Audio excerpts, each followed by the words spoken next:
utilizó hace muchos años un francés de nombre Leroy Bourin, de apellido, y luego retomó Michael Schiffer para hacer una propuesta desde el estudio de la arqueología.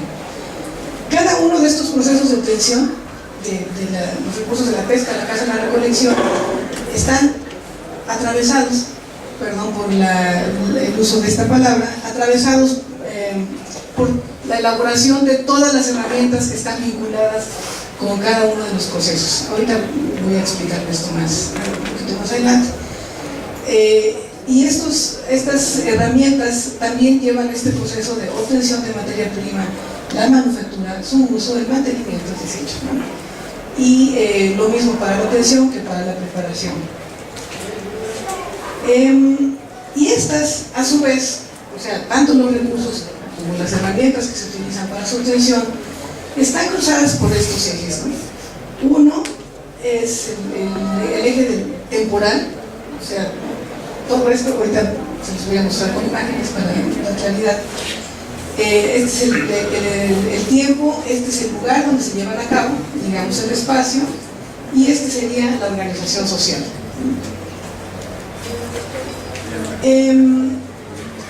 Esta información se refiere bueno, está obtenida del Códice Florentino, que ilustra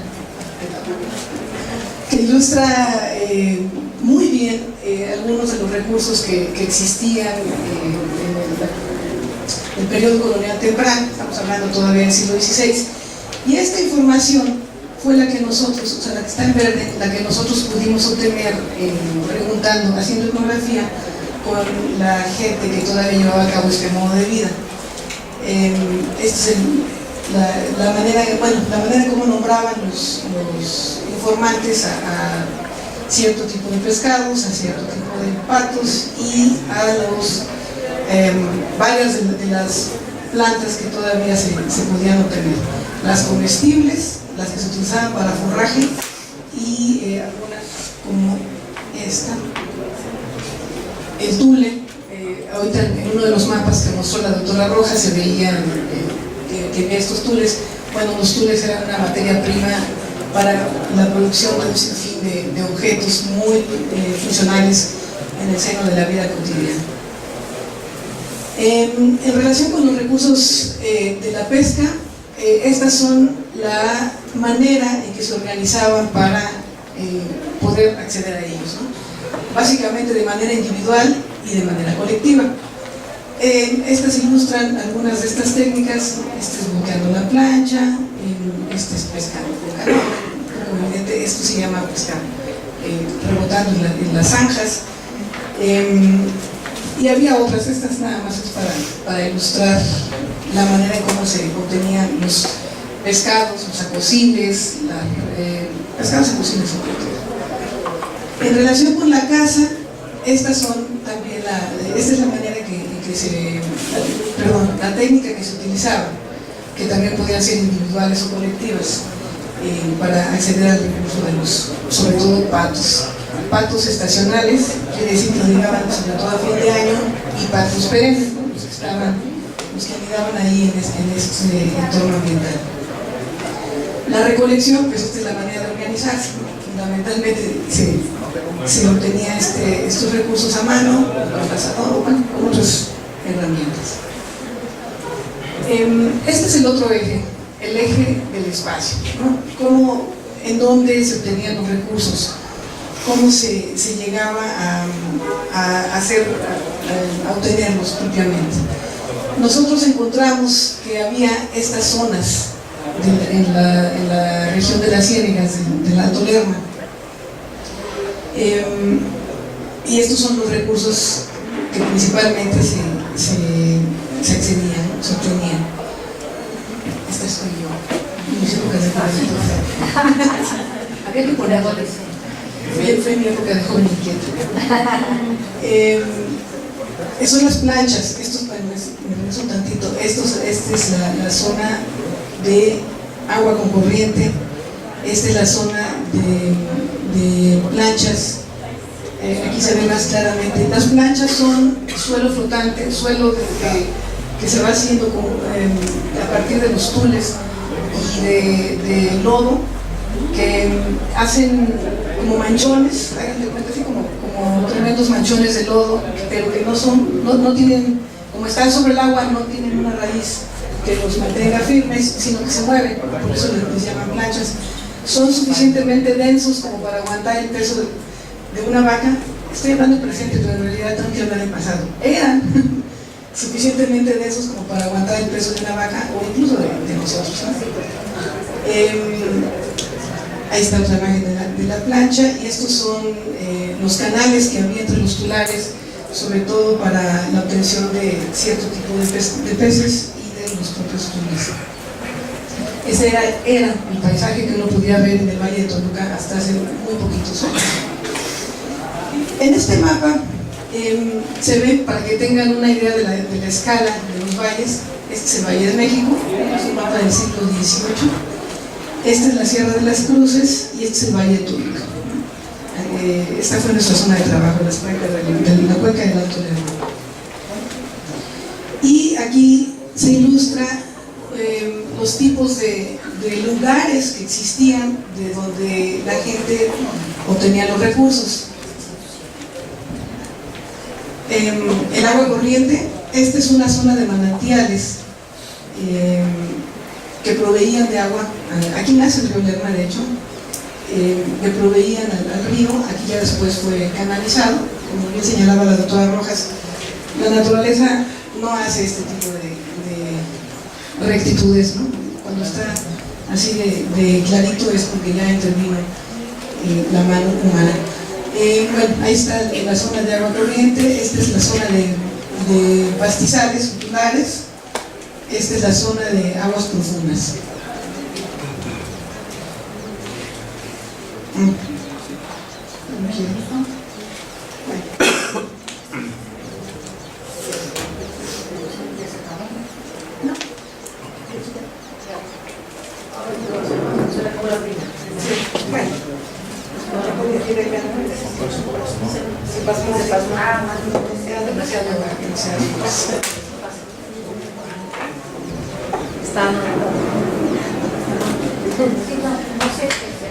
Sí, debe ser la computadora.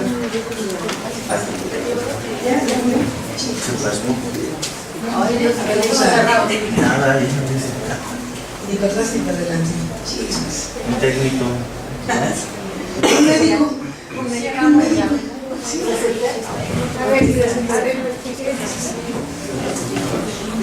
Bueno, es que lo que seguía era ver un poco cómo se conjuntan para la apropiación de estos recursos, cómo se conjunta este conocimiento profundo del entorno ambiental que combina, como les decía, el tiempo, el espacio, la técnica, la manera en que se organiza la gente para acceder a estos recursos mediante la técnica.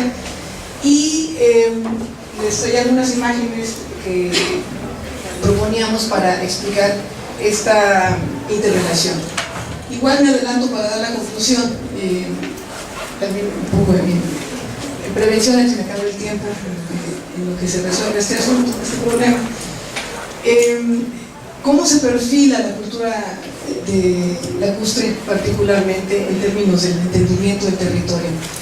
La propuesta es que justamente se perfila o se define a partir de la interrelación del conocimiento profundo del entorno ambiental, de la organización social, que lleva a la tecnología, a la técnica que se aplica para la obtención de los recursos y desde luego el uso y consumo de los recursos mismos. La segunda parte de esta presentación, ahorita parece que ya arranca, estaba referida a la región de San Francisco Acamanutiro, como les digo, allá en la zona de Michoacán, en donde también pasa el Lerma. Esta región de San Francisco Acamanutiro junta el río Lerma en su paso por el territorio mexicano hacia su salida en el estado de Jalisco, y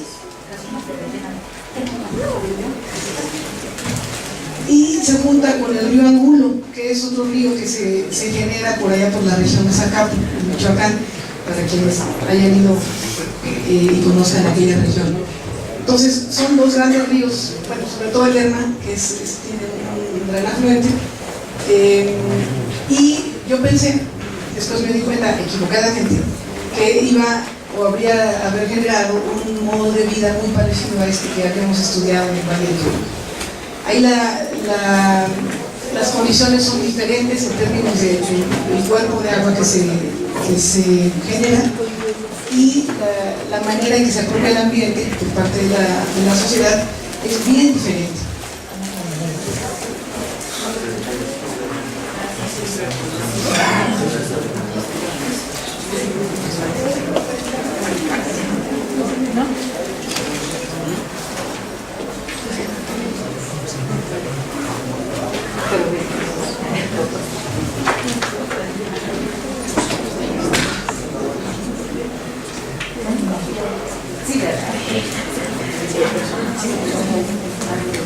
Bueno, eran las imágenes en donde, muchas gracias.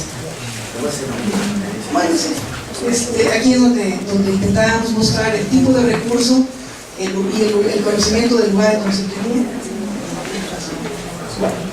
Esta es un poco más grande, el tipo de recurso.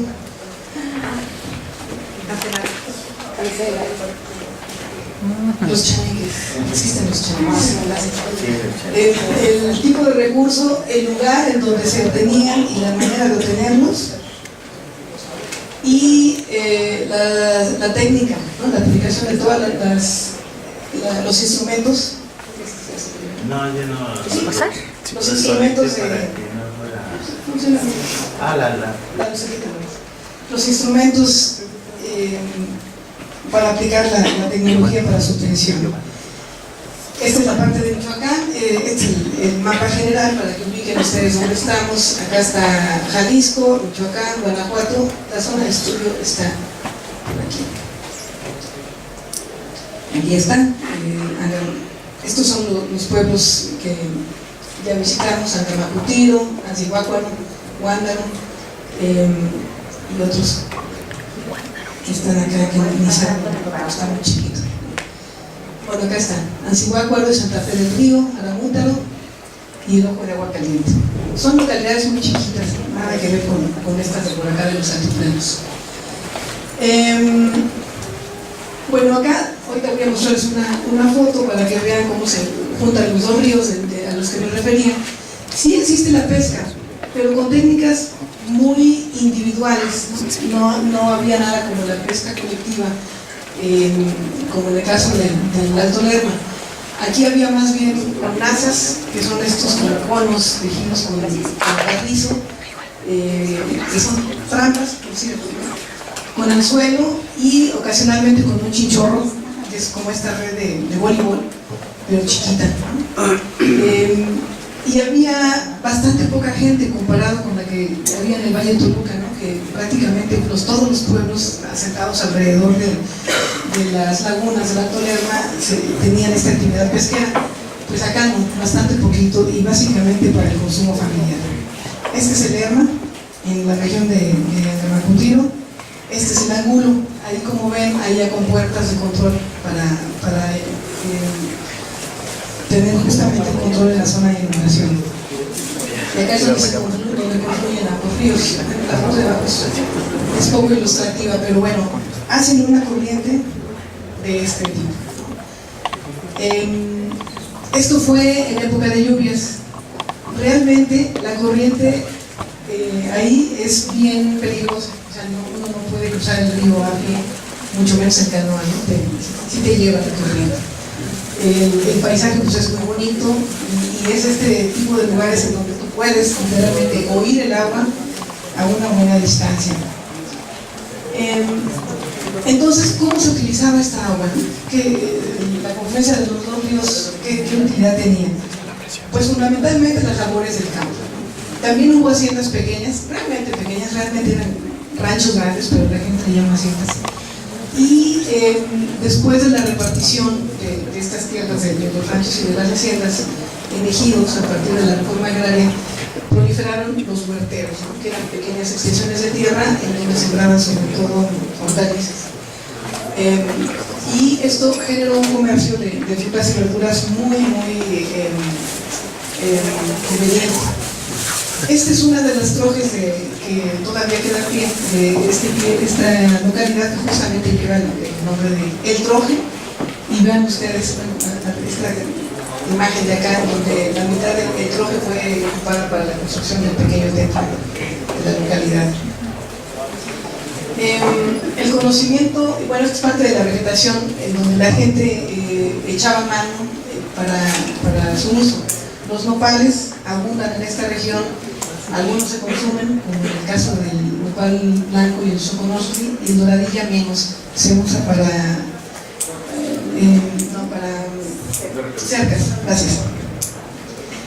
La producción de cal en esta región fue muy socorrida. La cal producida en pequeñas cantidades se transportaba a todas las regiones aledañas en bestias, y esto llevó a hacer el reconocimiento de esta región como calera, ¿no? Aquí están algunas imágenes de los yacimientos. Este fue un horno, aquí está la evidencia arqueológica y aquí un poco de la piedra quemada. La producción de adobes y tejas, ¿no? El suelo era muy propicio para la construcción de estos elementos constructivos, y estos son algunos de los modelos de los adobes, ¿no? Tipo ladrillo o los muy grandotes. Aquí hay algunos ejemplos. El trabajo del herrero, ¿no? Se conseguía metal de las ciudades grandes como La Piedad, y pues el herrero era, así como en estas películas del cine de oro mexicano, ¿no? El que hacía todo tipo literalmente todo tipo de cosas útiles. Aquí destaca particularmente el uso de las herramientas, las herramientas para los aperos de labranza, como bielos, azadones, incluso cobas. Aquí hay algunas muestras. Estos son arados de diferentes tipos, estos bielos, martillos, todo lo que se puedan imaginar que se hacía con metal, estos herreros los hacían. Los carpinteros, ¿no? También, esta es una zona muy boscosa, entonces uno entiende todo lo que se hacía de madera, y cómo la madera estaba presente en la vida cotidiana de la gente. Todo lo que se puedan imaginar, ¿no? Estas son algunas de las cosas. Aquí están juguetes, sillas para gente, sillas para bestias, etc. Este es un taller que me encontré donde creo que era como la quinta generación de carpinteros, entonces había incluso las herramientas para hacer las herramientas eran también de madera, ¿no? Había también en este pueblo, en Conguripo particularmente, un carpintero que era especialista en hacer retablos, ¿no? de estos pueblos. Y bueno, para terminar, en esta región, no la del Estado de México, sino la de Michoacán, el trabajo campesino, digamos, fue el preponderante, no el modo de vida lacustre. En este sentido, el propio modo de vida lacustre, la propuesta es que no se desarrolló acá, entre comillas, no hubo gente que lo practicara de tal manera como en el Valle de Toluca, porque no había un cuerpo de agua, ni cenagoso, ni lacustre propiamente, sino era la confluencia de dos ríos, y este aforo de los dos ríos era peligroso para pescar. En este sentido, pues la pesca fue una actividad bien complementaria, no principal. Se utilizaban las aguas de estos ríos fundamentalmente para riego y para la generación de energía eléctrica. También por ahí hay unas evidencias arqueológicas. Y curiosamente, en los años 70 se construyó una presa, la presa del Cholocampo, que ataja parte de estas aguas del río Lerma y del Angulo, y un poco la ironía es que a partir de la construcción de la presa, muchos de los campesinos cuyas tierras fueron inundadas, pues se quedaron sin trabajo y entonces se convirtieron en pescadores. pescadores de presa. Y bueno, esta fue la conclusión que les adelanté ahorita en el proceso de compostura, en donde la presencia de grandes cuerpos de agua perfila esta relación particular, cómo se construye la cultura del agua, pues a partir del conocimiento, insisto, del entorno, un conocimiento muy profundo del entorno ambiental, de los recursos que se obtienen, de la organización social y de la técnica para obtenerlos, ¿no? Pues muchas gracias.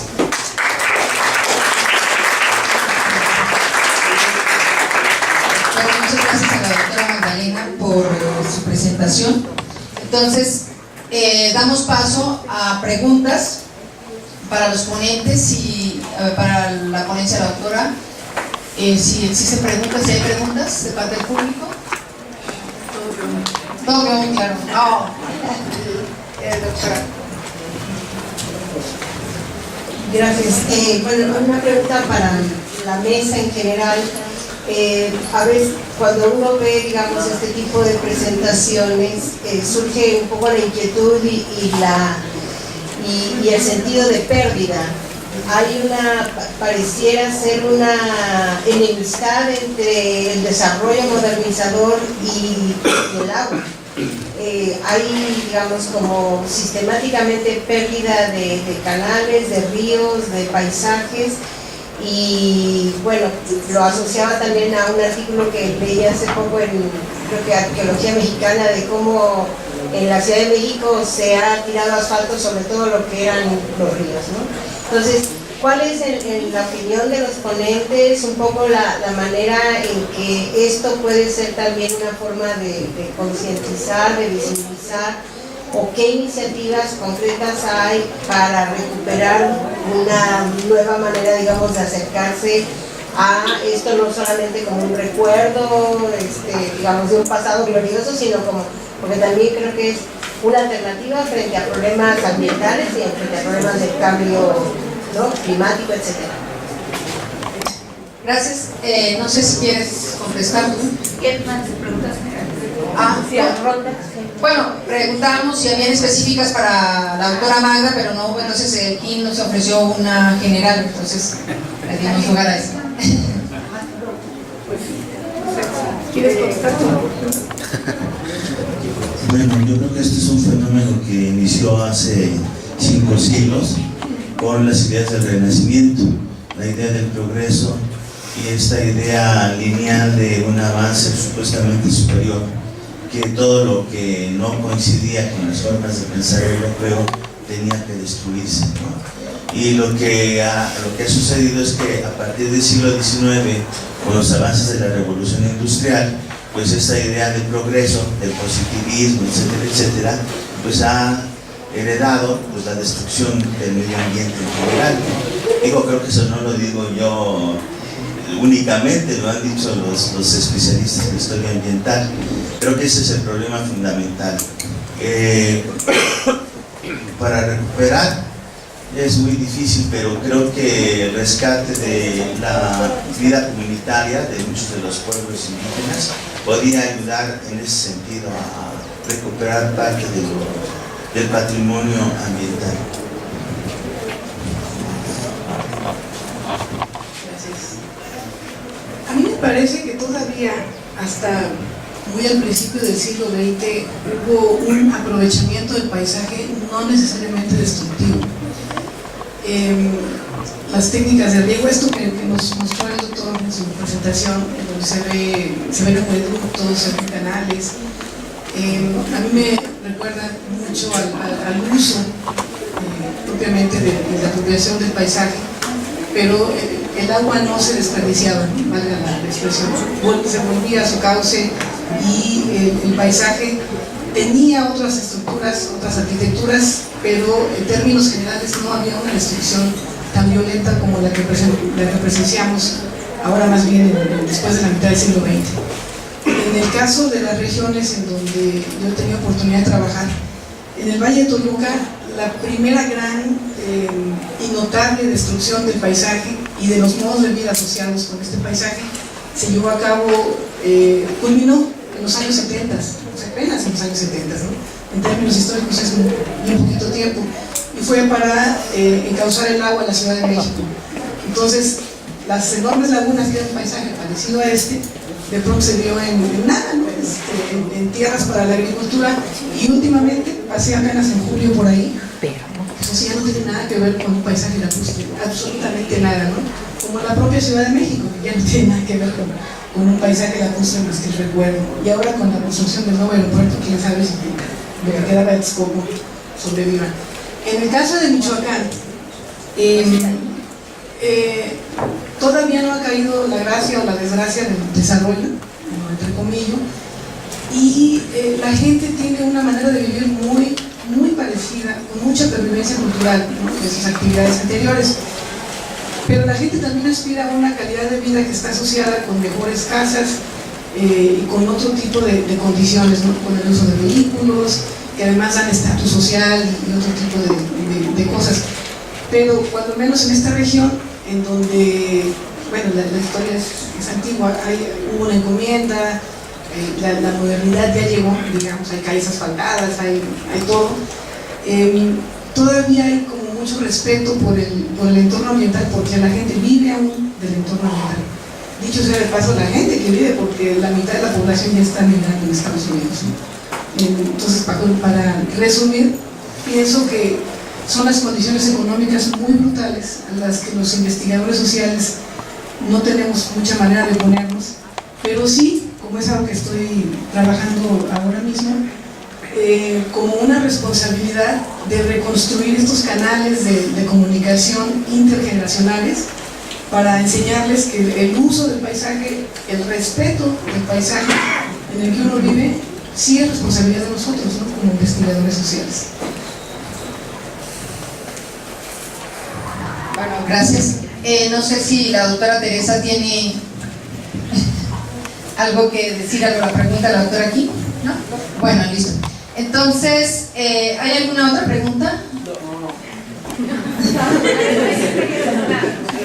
Bueno, es una pregunta para Tere, le pido como un comentario. Me llamó la atención la orientación de los mapas del siglo XVI, ¿no? O sea, son mapas que no se ven de arriba abajo, de norte a sur, sino tendrían que verse sobre las placas, ¿no? Entonces, lo que a la hora que Magda presenta su mapa del siglo XVIII, ya tiene una orientación. Los mapas indígenas están orientados, los occidentales están norteados. Es muy fácil. O sea, los tlacuilos indígenas, los que hacían mapas, ponían el oriente arriba, por eso están orientados. Y los mapas occidentales están norteados, es decir, el norte está arriba. Pero igual no es arriba, porque estaban las figuras en distintos... Bueno, dicen que estos mapas los pintaban, se hacían para verlos sobre el suelo, los que les podías dar la vuelta. Igualmente, seguramente se hacían, sobre todo los muy grandes. No sé si fueron a la exposición de códices que hubo en el Museo de Antropología el año pasado, hace poquito. Hay unos enormes, digo, no del tamaño de este salón, pero como de un cuarto del tamaño. Entonces esos, quién sabe cómo se pintaban. Pero finalmente, parece que la orientación sí existe. Sí están, la mayor parte de los objetos o de las cosas que se registran están orientadas, pero bueno, en términos muy generales. Claro, pero con una lógica distinta que la orientación después de los mapas. Es que en realidad los mapas es una superficie, hagan de cuenta la pantalla, y se registran varios relatos, varias narraciones. Una puede ser una narración de los topónimos o de los lugares que delimitaban un territorio o un terreno, entonces están alrededor. Otra lectura, en el mismo espacio vamos a ver una narración histórica, las genealogías de un rey y su descendencia. Luego puede haber también en la misma superficie otra narración que es los poblados, o sea, como tipo más mapa. Entonces en realidad estos mapas no son estrictamente, los que mostré sí, pero hay una parte histórica, hay una parte genealógica, una parte de jurisdicción en algunos de los mapas mixtecos, por ejemplo, ya incluso coloniales. incluso ha propuesto una estudiosa norteamericana que se pueden leer así, como si levantaras lo que está en la superficie plana y pudieras ver como esos cuentos, ¿se acuerdan? Que abres y se ven los castillitos tridimensional. Así se podría hacer un mapa prehispánico, que le llamamos mapa, pero no es un mapa, son registros y hay varios tipos de registros en esa superficie. Los que yo mostré, todos son propiamente mapas geográficos. Bueno, muchas gracias. Entonces vamos a pasar a entregar las constancias a la doctora Magdalena García. Muchas gracias.